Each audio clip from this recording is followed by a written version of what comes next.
Salut tout le monde, c'est PrimeFX et on se retrouve aujourd'hui pour un nouveau tuto dans lequel je vais vous montrer comment sécuriser du contenu, c'est-à-dire des fichiers et des dossiers, sur un serveur Apache grâce à htpassword.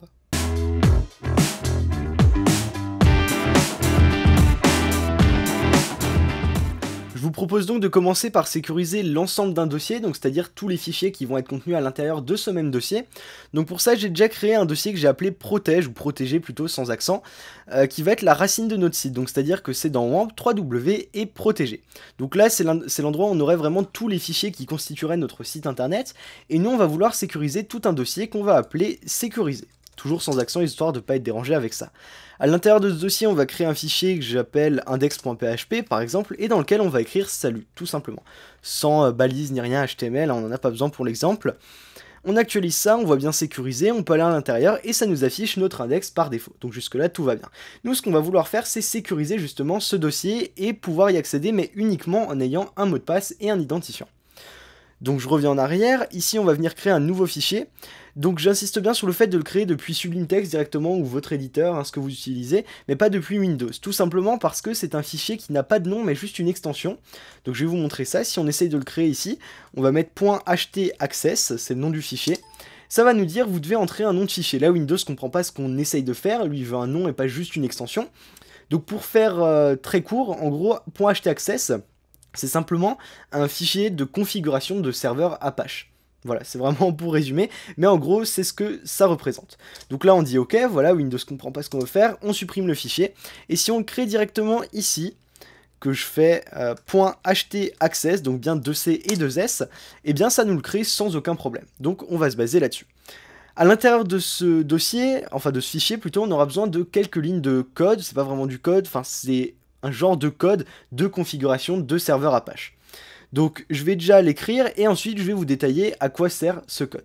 Donc on va avoir d'abord hostname, ensuite on va avoir hosttype basic, ensuite on continue avec host_user_file et on termine avec require valid user. Voilà.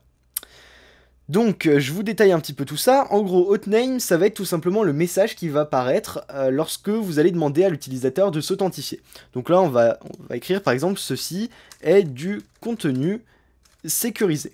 J'ajoute pas d'accent histoire d'éviter d'avoir des bugs et que ça s'affiche bizarrement, mais voilà, en gros c'est le message qui va apparaître. Ensuite, hosttype basique, c'est simplement pour dire que on veut pas un hosttype sans hosttype, simplement, donc sans type d'authentification, pardon, mais on veut quelque chose de basique, donc qui va nous demander un nom d'utilisateur et un mot de passe. Et ensuite, le host_user_file, là ça va être le chemin absolu, j'insiste bien sur absolu et pas relatif, je vais vous expliquer ça un petit peu plus tard, qui va mener à votre fichier htpassword, donc qui lui non plus n'a pas de nom, c'est .htpa2swd, qui va contenir les informations d'authentification des utilisateurs.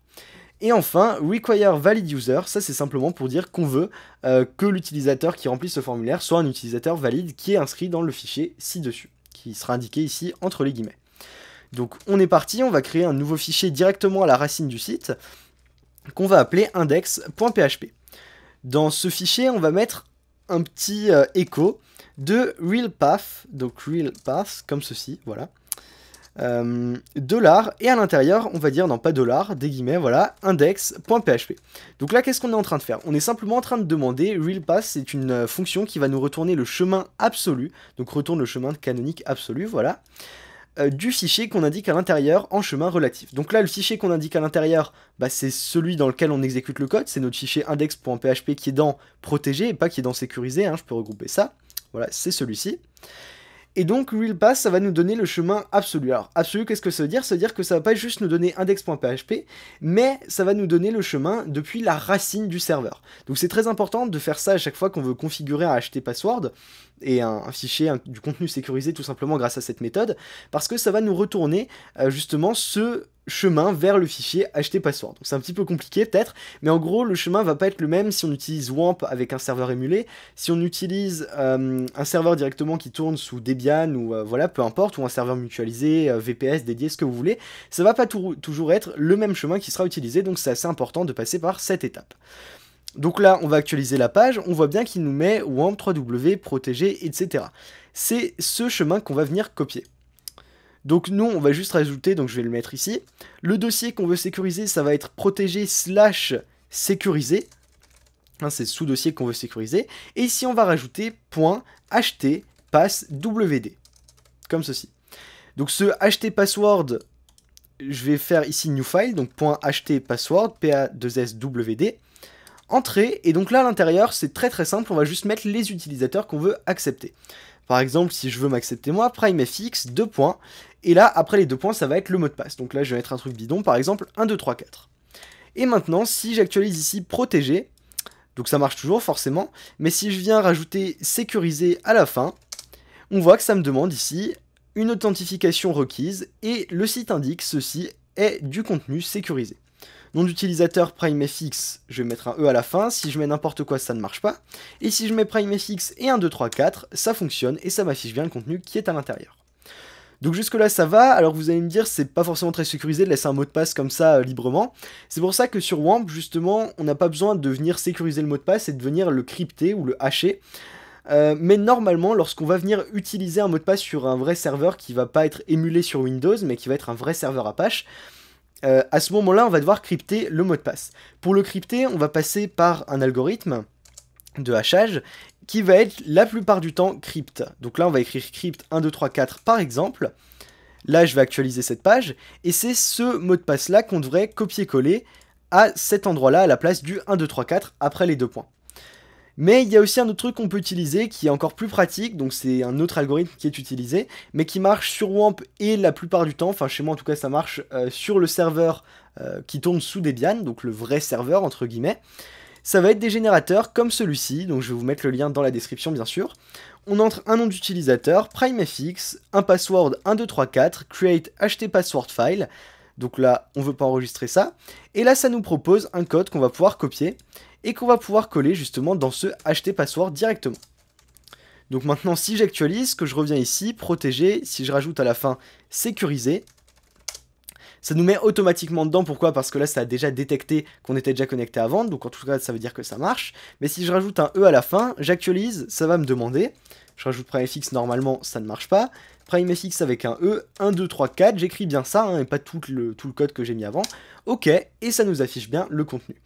Donc voilà, là vous savez comment sécuriser un dossier. Et très important hein, justement d'utiliser ce hachage lorsque vous avez votre site en version publiée sur un serveur qui tourne sous une distribution Linux.